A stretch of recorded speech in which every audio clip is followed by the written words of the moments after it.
વિદ્યાર્થી મિત્રો, આજે આપણે આ લેક્ચરમાં આલ્કોહોલ, ફિનોલ અને કાર્બોક્સિલિક એસિડ સંયોજનો વચ્ચે એસિડિકતાની સરખામણી કરીશું. તો ચલો સ્ટાર્ટ કરીએ આપણે. તો ધ્યાન આપજો, આલ્કોહોલ, ફિનોલ અને કાર્બોક્સિલિક એસિડ આ ત્રણેય સંયોજનોમાં OH સમૂહ આવેલો છે. આ ત્રણેય સંયોજનોમાં OH સમૂહ આવેલો છે. જેમ કે આલ્કોહોલમાં આ OH સમૂહ, ફિનોલમાં એમાં પણ OH સમૂહ આવેલો છે અને કાર્બોક્સિલિક એસિડ સંયોજનો આમાં પણ OH સમૂહ આવેલો છે. છતાં પણ ખબર પડી છે આલ્કોહોલ સંયોજનો ફિનોલ અને કાર્બોક્સિલિક એસિડ સંયોજનો કરતાં બહુ જ ઓછા એસિડિક છે. આલ્કોહોલ સંયોજનો બહુ જ ઓછા એસિડિક છે આલ્કોહોલ, ફિનોલ અને કાર્બોક્સિલિક એસિડ સંયોજનો કરતાં. બરાબર. અને ફિનોલ સંયોજનો જે છે એ કાર્બોક્સિલિક એસિડ કરતાં ઓછા એસિડિક છે. તો આ ત્રણમાંથી સૌથી વધારે કાર્બોક્સિલિક એસિડ સંયોજન એસિડિક છે, એના કરતાં ઓછો ફિનોલ અને એના કરતાં ઓછો આલ્કોહોલ. આવી ખબર પડી છે. બરાબર. યસ, એક્સપેરિમેન્ટ દ્વારા. ચલો આને સમજાવવાનું છે કે કેમ આવું. તો ધ્યાન આપજો, આલ્કોહોલ સંયોજનો એટલા માટે ફિનોલ અને કાર્બોક્સિલિક એસિડ સંયોજનો કરતાં ઓછા એસિડિક છે. જો આને સમજવું હોય તો એક કામ કરો, આનો સંયુગ્મ બેઝ બનાવો. બરાબર. સંયુગ્મ બેઝ આપણને ખબર છે ઓક્સિજન ઉપર 2 લોન પેર હોય. આ જેવું H+ છોડી દેશે એટલે શું થઈ જશે, 1 લોન પેર વધી જશે, જેના કારણે ઉપર કયો ચાર્જ હશે, માઇનસ. આને કહેવાય આલ્કોક્સાઇડ. એ જ રીતના ફિનોલમાંથી સંયુગ્મ બેઝ બનાવો તો ફિનોલમાંથી બનતો સંયુગ્મ બેઝ કંઈક આવું હશે, જેને આપણે કહીશું ફિનોક્સાઇડ. સેમ કાર્બોક્સિલિક એસિડમાંથી સંયુગ્મ બેઝ બનાવો. યસ, તો કાર્બોક્સિલિક એસિડમાંથી બનતો સંયુગ્મ બેઝ કંઈક આવું હશે, જેને કહેવાય કાર્બોક્સિલેટ આયન. હવે ધ્યાન આપજો, આમની સ્થાયીતાની કમ્પેરિઝન કરી લો. યસ, જેની સ્થાયીતા વધારે હશે આમાંથી સામે એનો કોરિસ્પોન્ડિંગ એસિડ જે છે પ્રબળ હશે. આ દિમાગમાં ફિટ કરી લો. બરાબર. તો ચલો આમની સ્થાયીતાની કમ્પેરિઝન કરીએ. તો જુઓ ભાઈ, આમાં સસ્પંદન જોવા મળે નહીં, તો આમાં સસ્પંદન તો હશે જ નહીં. યસ, આમાં સસ્પંદન જોવા મળે. કેમ? કારણ કે પાઈ સિગ્મા લોન પેર, યસ, કોન્જુગેશન છે, માટે આમાં સસ્પંદન જોવા મળશે. યસ, આમાં એ જોઈ લો, લોન પેર, સિગ્મા અને પાઈ. યસ, તો આમાં એ સસ્પંદન જોવા મળશે. હવે ધ્યાન આપજો, જેમાં સસ્પંદન જોવા મળે એની સ્થાયીતા વધારે. તો આપણે કહીશું કે આ બંનેની સ્થાયીતા વધારે હશે આના કરતા, હે ને? એનો મતલબ સાહેબ આની સ્થાયીતા ઓછી છે, માટે એને કોરિસ્પોન્ડિંગ જે એસિડ હશે એ કેવો રહેશે, નિર્બળ. અને આમની સ્થાયીતા વધારે છે, માટે એમના કોરિસ્પોન્ડિંગ જે એસિડ છે એ કેવા રહેશે, પ્રબળ. તો આપણે કહી શકીએ કે ભાઈ માટે આલ્કોહોલ કરતા ફિનોલ અને કાર્બોક્સિલિક એસિડ સંયોજનો વધુ એસિડિક છે, કારણ કે ફિનોલમાંથી બનતો સંયુગ્મ બેઝ ફિનોક્સાઇડ અને કાર્બોક્સિલિક એસિડમાંથી બનતો સંયુગ્મ બેઝ કાર્બોક્સિલેટ આયન આમની સ્થાયીતા વધારે હોવાથી આપણે કહી શકીએ કે ભાઈ એના જે કોરિસ્પોન્ડિંગ એસિડ છે, એના અનુવર્તીય જે એસિડ છે ફિનોલ અને કાર્બોક્સિલિક એસિડ એ વધુ એસિડ છે. કોના કરતા? આલ્કોહોલ કરતા. કારણ કે આલ્કોહોલમાંથી બનતો સંયુગ્મ બેઝ આલ્કોક્સાઇડ જે છે એમાં સસ્પંદન હોતું નથી, માટે એની સ્થાયીતા ખૂબ જ ઓછી છે. માટે આ જેવો H+ છોડશે કે તરત જ આ H+ સાથે જોડી જશે, કારણ કે આપણી સ્થાયીતા ઓછી છે, તરત જ H+ સાથે જોડી જશે, એને શું બનાવી દેશે, આલ્કોહોલ. એનો મતલબ આ જલ્દી H+ છોડે જ નહીં, કારણ કે ભાઈ એના સંયુગ્મ બેઝની સ્થાયીતા બહુ ઓછી છે. માટે આના દ્રાવણમાં H+ તમને બહુ ઓછું જોવા મળશે. જ્યારે આમના સંયુગ્મ બેઝ જે છે એમની સ્થાયીતા વધારે છે, તો આમની સ્થાયીતા વધારે હોવાથી આ આસાનીથી શું છોડી દેશે, ભાઈ H+. માટે આમના દ્રાવણમાં તમને H+ વધારે જોવા મળશે, માટે કહી દો ભાઈ આ વધુ એસિડ. તો આ રીતના આપણે કહી શકીએ આલ્કોહોલ કરતા ફિનોલ અને કાર્બોક્સિલિક એસિડ જે છે વધુ એસિડ છે. ચલો, ક્લિયર થઈ ગયું? ઓકે. યસ. હવે કોઈ કહે સાહેબ ફિનોલ અને કાર્બોક્સિલિક એસિડમાં કોણ વધારે એસિડિક? તો કંઈ નહીં, એમના સંયુગ્મ બેઝ જે છે એમની કમ્પેરિઝન કરો, એમની સ્થાયીતાની. તો આપણે કહીશું સાહેબ જો ફિનોલમાંથી બનતો સંયુગ્મ બેઝ ફિનોક્સાઇડ આયન અને કાર્બોક્સિલિક એસિડમાંથી બનતો સંયુગ્મ બેઝ કાર્બોક્સિલેટ આયન, જો આમની આપણે સ્થાયીતાની કમ્પેરિઝન કરીએ તો આમાંથી વધારે સ્થાયી કોણ? તો આપણે કહીશું જો ભાઈ ફિનોક્સાઇડ આયન જે છે એમાં કંઈક આ ટાઈપના સસ્પંદન સૂત્રો થશે. ફિનોક્સાઇડ આયનમાં કંઈક આ પ્રકારના સસ્પંદન સૂત્રો થશે કે ભાઈ આ લોન પેર, આ સિગ્મા, આ પાઈ, તો આ લોન પેર ઉતરી, યસ, તો પાઈ સીધો અહીંયા, યસ, જેના કારણે શું બનશે, જેના કારણે શું થશે, અહીંયા ડબલ બોન્ડ ઓ થઈ ગયું, યસ, બે લોન પેર વધી, કારણ કે એક તો આવી ગઈ પાઈ બંધ સ્વરૂપમાં, યસ, તો હવે આ પાઈ બંધ જે છે એ લોન પેર સ્વરૂપમાં આવી ગયો અહીંયા, યસ, જેના કારણે અહીંયા નેગેટિવ ચાર્જ આવી ગયો, યસ, આ બધું જેમ હતું એમ જ. તો આ રીતના સસ્પેન્શન થયું. હા, હવે આ સસ્પેન્શન અહીંયા રૂકશે નહીં, આગળ જ હશે, કારણ કે લોન પેર સિગ્મા પાઈ, તો આ લોન પેર આમ ઉતરી, તો આ પાઈ સીધો અહીંયા, બરાબર, જેના કારણે શું બનશે, આ ડબલ બોન્ડ ઓ એમનેમ જ, બરાબર, યસ, આ લોન પેર અહીંયા આવી ગઈ એટલે પાઈ બની ગયો, અને આ પાઈ જે છે સીધો આ કાર્બન ઉપર આવી ગયો છે લોન પેર, જેના કારણે એના ઉપર કયો ચાર્જ આવી ગયો, માઇનસ, બાકી બધું જેમ હતું એમ. તો આ રીતના સસ્પેન્શન થયું. હજુ આ સસ્પેન્શન અહીંયા રૂકશે નહીં, કારણ કે લોન પેર સિગ્મા પાઈ છે, તો આ લોન પેર અહીંયા ઉતરશે, જેના કારણે પાઈ સીધો અહીંયા આવી જશે. ચલો બોલો શું બનશે, બોલો. એ આ ડબલ બોન્ડ થઈ ગયો, આ તો હતું એમનેમ જ, આ જેમ હતું એમનેમ જ, યસ, આ જેમ હતું એમનેમ જ, યસ, આ સીધો અહીંયા આવ્યો, એટલે આ બાદથી બંધ જે પાઈ હતો એ એઝ અ લોન પેર સ્વરૂપે આ કાર્બન ઉપર આવી ગયો, જેના કારણે આ કાર્બન ઉપર કયો ચાર્જ ડેવલપ થયો, નેગેટિવ. હવે તમે જોઈ શકો છો આગળ લોન પેર સિગ્મા પાઈ, તો આ લોન પેર ફરીથી અહીંયા ઉતરશે, એટલે આ જે પાઈ સ્વરૂપમાં જે બે ઇલેક્ટ્રોન છે એ એઝ અ લોન પેર સ્વરૂપે ઉપર આવી જશે.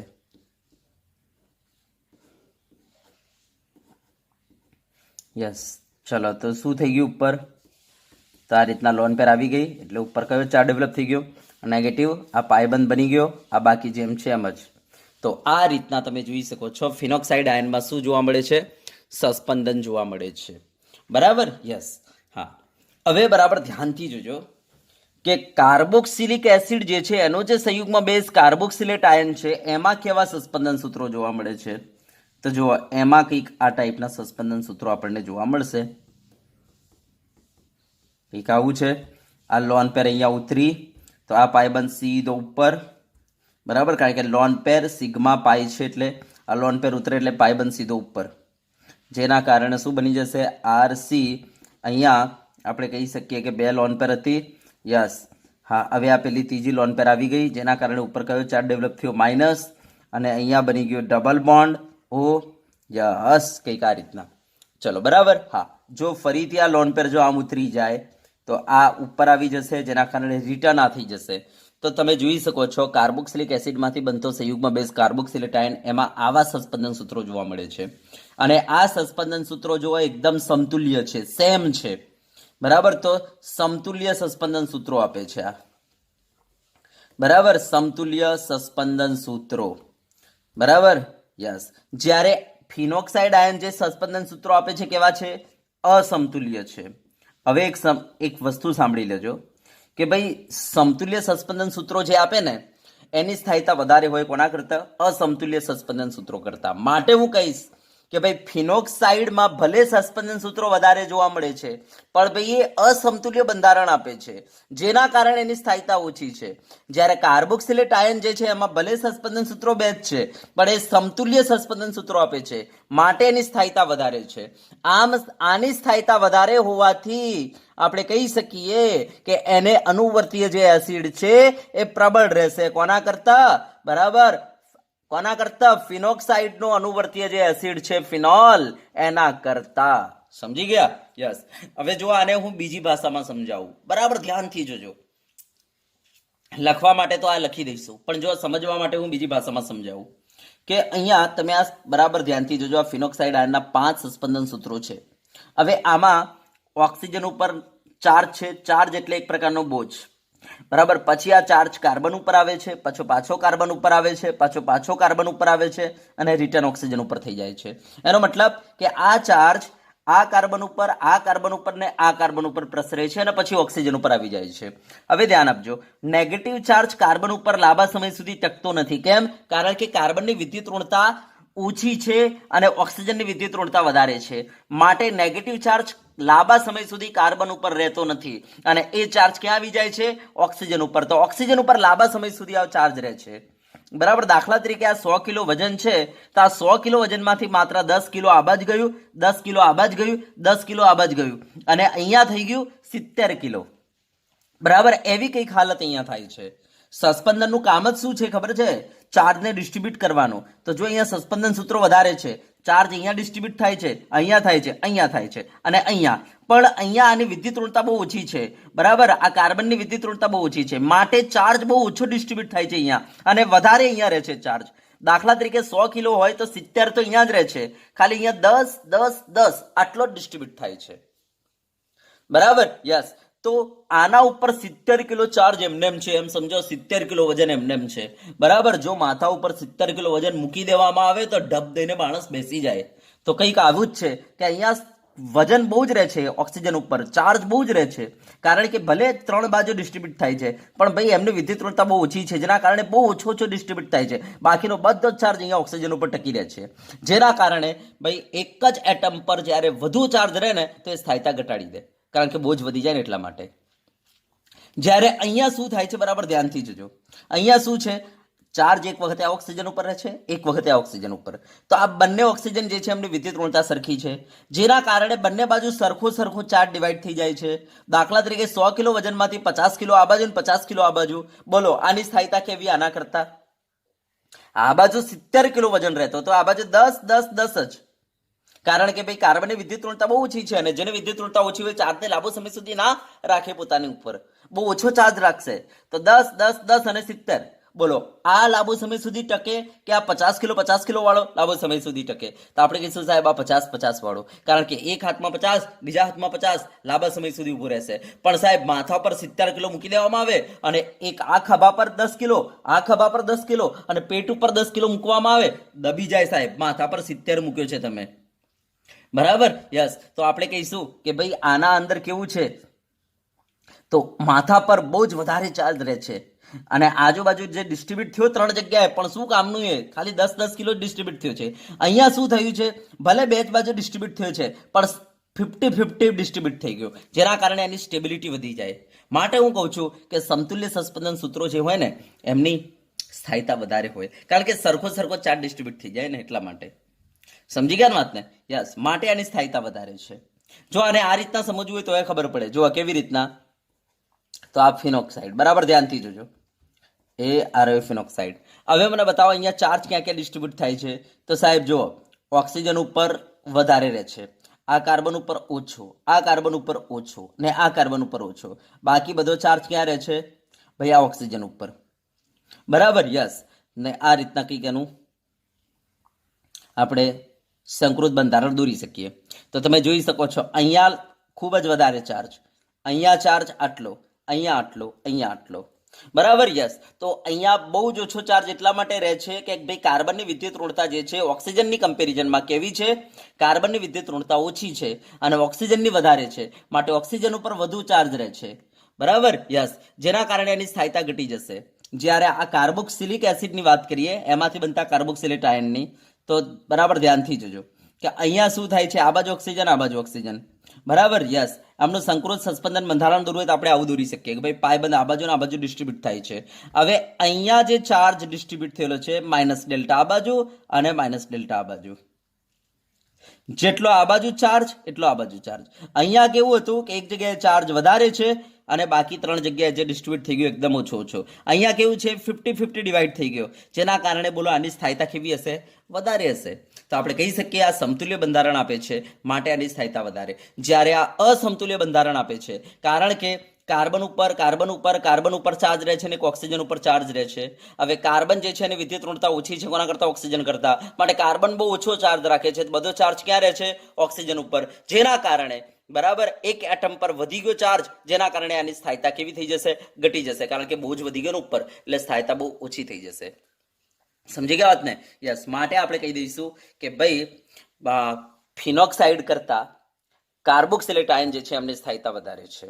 યસ. માટે આપણે કહી શકીએ આમાંથી બનતું એસિડ જે છે, મીન્સ આનો અનુવર્તીય જે એસિડ છે, બરાબર કાર્બોક્સિલિક એસિડ, એ વધુ એસિડ હશે કોના કરતાં? ફિનોક્સાઇડ ને અનુવર્તી એસિડ જે છે ફિનોલ એના કરતાં આપણે કહી શકીએ.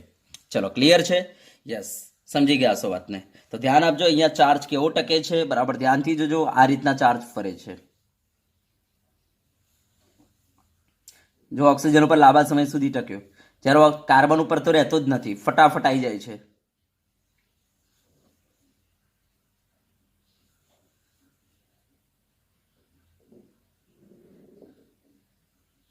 બોલો કઈ જગ્યાએ વધારે ચાર્જ રહે છે?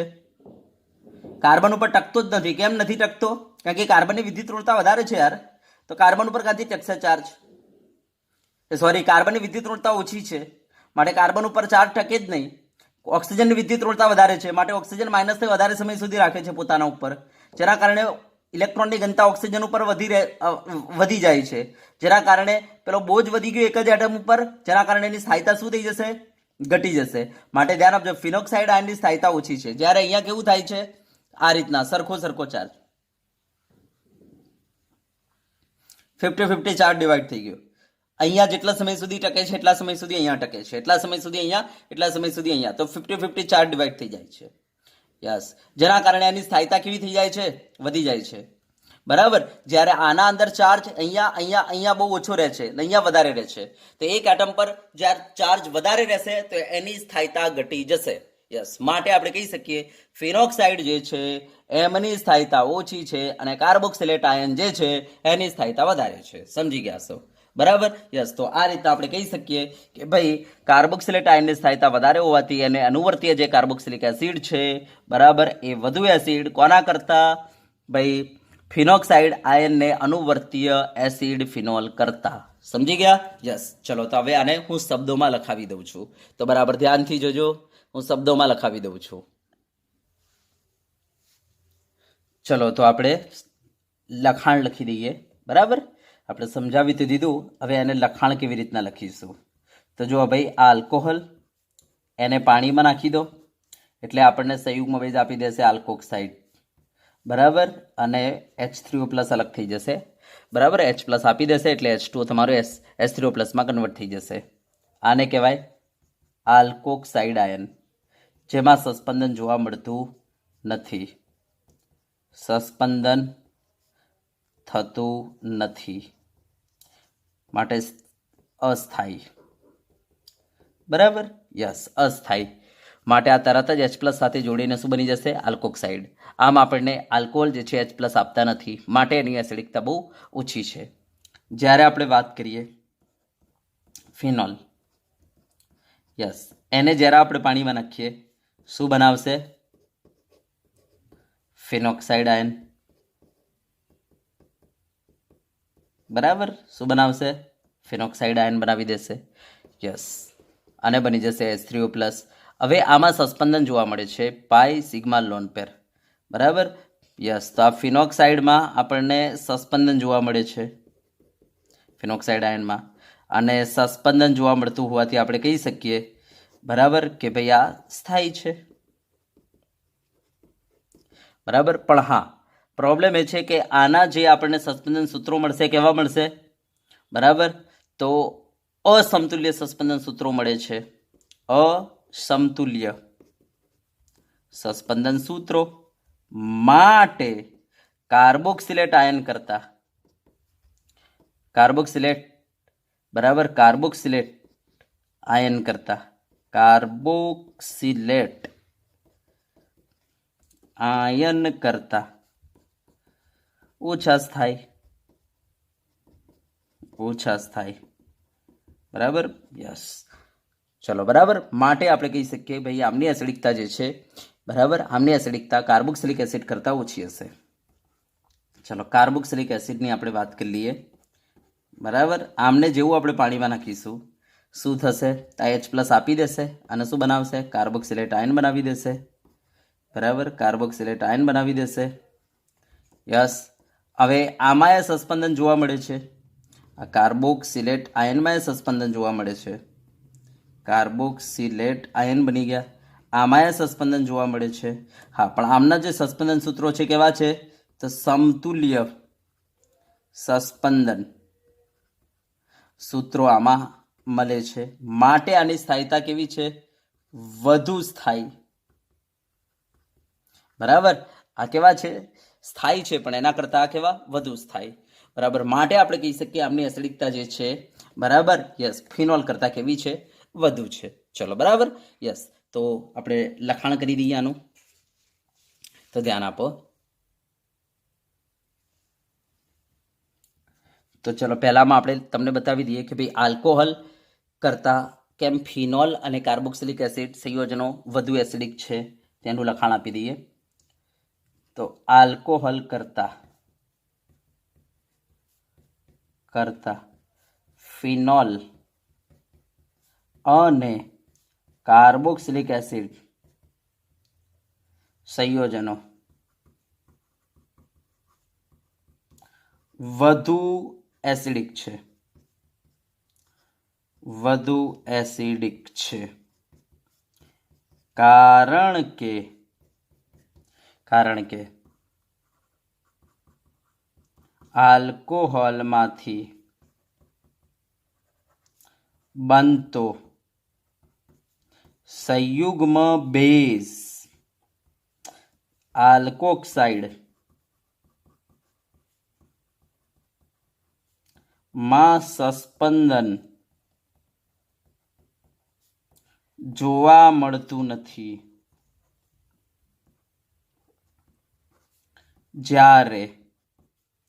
જ્યારે ફિનોલ અને કાર્બોક્સિલિક એસિડ માંથી બનતો સંયુગ્મ બેઝ ફિનોક્સાઇડ અને કાર્બોક્સિલેટ આયન માં સસ્પંદન જોવા મળે છે.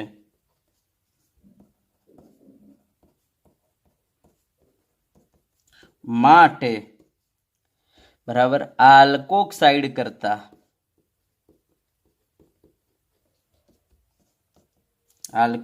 કરતા ફિનોક્સાઇડ અને કાર્બોક્સિલેટ આયન વધુ સ્થાયી છે.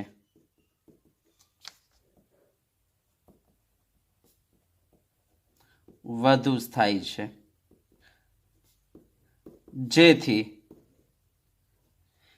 કહી શકાય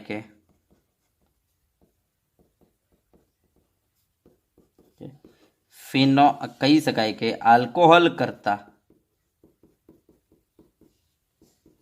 આલ્કોહોલ કરતા ફિનોલ અને કાર્બોક્સિલિક એસિડ વધુ એસિડિક છે.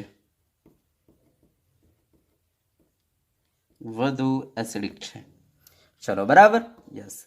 હા, હવે તમને બતાવીએ કે ફિનોલ કરતા કેમ કાર્બોક્સિલિક એસિડ વધુ એસિડિક છે. તો ધ્યાન આપજો. ફિનોલમાંથી બનતા સંયુગ્મ બેઝ ફિનોક્સાઇડ આયન બરાબર અસમતુલ્ય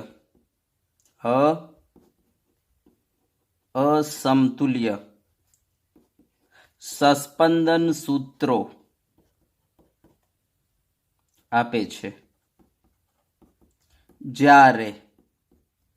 જ્યારે કાર્બોક્સિલિક એસિડમાંથી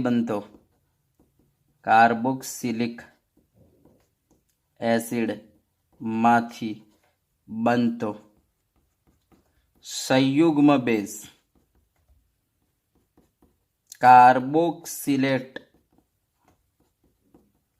આયન સમતુલ્ય સસ્પંદન સૂત્રો આપે છે. માટે ફિનોક્સાઇડ કરતા કાર્બોક્સિલેટ આયન વધુ સ્થાયી છે.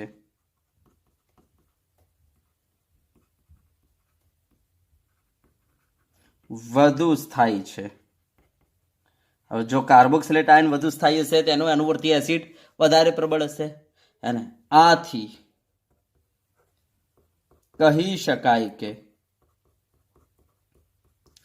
કહી શકાય કે ફિનોલ કરતા બરાબર, ફિનોલ કરતા કાર્બોક્સિલિક એસિડ સંયોજનો વધુ એસિડિક છે.